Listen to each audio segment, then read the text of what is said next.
Okay, guys, here's an overview of the brochure that I send to every couple that inquires with me. I start out with an introductory paragraph introducing myself and my style and what they can expect from me as their photographer.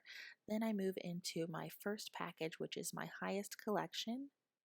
And you can see everything that's included here. I do include engagement sessions, two photographers, full day coverage, custom timelines. I do a 2 week call with my couples, night of sneak peeks, professional editing, high resolution images, and then you can move into the amount that they're going to get in time for their gallery.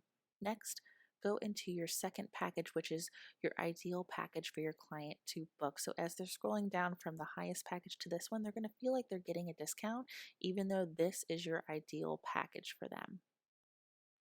Lastly, include more of a simple basic collection that will give them everything they need, but it's a little bit more budget friendly, but leave something a little bit to the imagination so that they're not tempted necessarily to buy this one and will go with the middle package. Lastly, include any a la carte items like additional coverage, boudoir sessions, rehearsal dinner, or slideshows.